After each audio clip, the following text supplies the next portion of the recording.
ជំរាបសួរបងប្អូនឥឡូវនេះចូលមកកាន់វីដេអូខ្ញុំបន្តទៀតទេដោយសារតាមួយរយៈហ្នឹងខ្ញុំបានចេញជាវីដេអូទេខ្ញុំខានចេញប្រហែលជាមួយខែជាងហើយខ្ញុំមិនដែលបានថតវីដេអូទេព្រោះមួយខែជាងនេះគឺខ្ញុំអត់បានចេញវីដេអូមូលហេតុដោយសារតែខ្ញុំដូរការងារបងប្អូន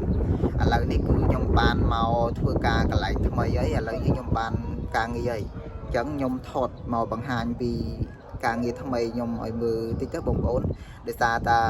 កាលពីមុនខ្ញុំធ្វើនៅកន្លែងពេញប៉ោះដល់ពេលឥឡូវនេះគឺខ្ញុំបានផ្លាស់ប្ដូរទីកន្លែងការងារហើយខ្ញុំមកធ្វើកន្លែងថ្មីអញ្ចឹងឥឡូវនេះការងារថ្មីខ្ញុំគឺនេះកន្លែងនេះបងប្អូននេះ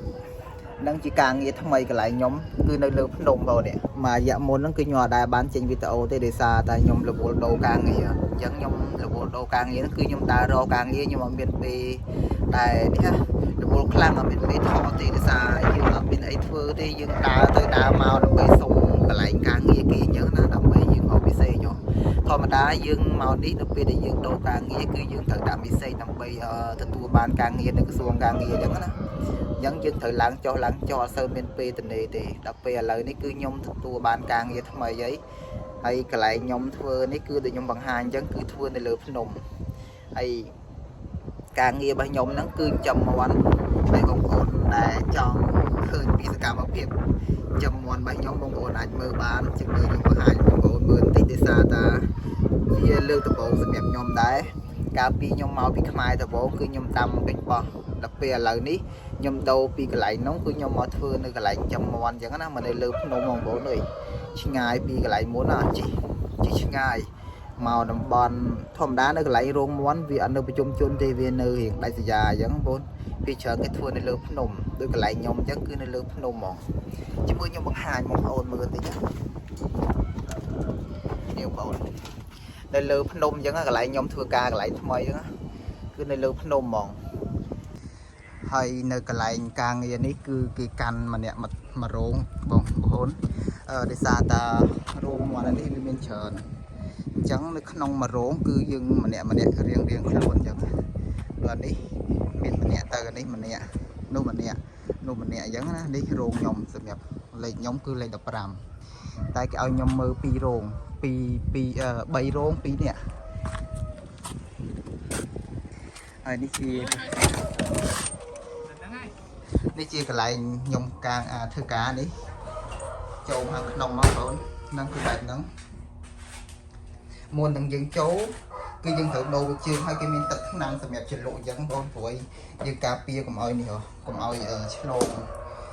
ការពារមកអង្គឆ្លងមេរោគខ្លះអីអញ្ចឹងណាមន់អីអញ្ចឹងទៅអញ្ចឹងយើងត្រូវដូរវិជើងហើយយើងត្រូវជ្រលក់ទឹកនេះតែខ្ញុំទឹកហ្នឹងគេមាន2មានក្នុងមួយគេឲ្យមួយខ្ញុំជ្រលក់ក្នុងអញ្ចឹងយើងបងនេះជាកន្លែងរើសពងហើយនេះកន្លែងដែលខ្ញុំចំមាន់ហ្នឹងមាន់កន្លែងដែលខ្ញុំធ្វើហើយមាន់កន្លែងខ្ញុំនេះគឺគេចំលើដីអញ្ចឹងគឺមិនមែននៅលើតាមធ្នើថ្នាក់តាមទ្រុងទេកន្លែងខ្ញុំគឺគេធ្វើបែបហ្នឹងហើយទៅទៀតចាំខ្ញុំថតបង្ហាញពីការចូលរើសពងមាន់ខ្លះវាពងនៅដីហ្នឹងបងមាន់ខ្លះវាពងនៅដីតែភាគច្រើនគឺវាពងនៅលើនេះមាន់ពងលើដីហ្នឹងវាមានតិចទេយើងដើររើសតិចអញ្ចឹងណាពីច្រើនគេប្រហូរនៅតាមនេះកន្លែងប្រហូរហើយប្រហូរយើងទៅដើររើសជុំវិញសិនដោយសារតែមាន់វាពងនៅដីអញ្ចឹងវាមានមួយអញ្ចឹងវាមាន់ខ្លះវាពងខាងកមាន់ដែលវាអត់ឡើងលើហ្នឹងវាទ្របពងណាគឺពងណាអញ្ចឹងយើងដើររើសវាមកជុំសិនទៅពងតន្តិចយើងដើររើសឲ្យអស់សិនដល់ពេលយើងដើររើសហាងកអស់បានយើងទៅប្រហូរតាមក្រោយទៀតអញ្ចឹងដោយសារតែមាន់វាច្រើនពេលអញ្ចឹងខ្លះវាទ្របពងនៅដីគឺវាពងទៅដីទេវាអត់ឡើងលើទេហើយយើងអាសាដេញដែរពេលខ្លះយើងដេញទៅវាអត់ឡើងមាន់ខ្លះវាឡើងខ្លះវាអត់ឡើងអញ្ចឹងអាណាឡើងយើងរើសទៀតទៅយើងរើសដាក់ធុងទៅពេលអាណាដែលវាអត់ឡើងគឺវាទ្របអញ្ចឹងហ្មងអញ្ចឹងហើយយើងត្រូវដើររើសកុំឲ្យវាជាន់បែកអញ្ចឹងទី1ជាន់បែកទី2វាប្រឡាក់អញ្ចឹងទៅយើងដើរគោះមើលអញ្ចឹងវាមិនសូវច្រើនប្រហែលទេមាន់ពងអង្គម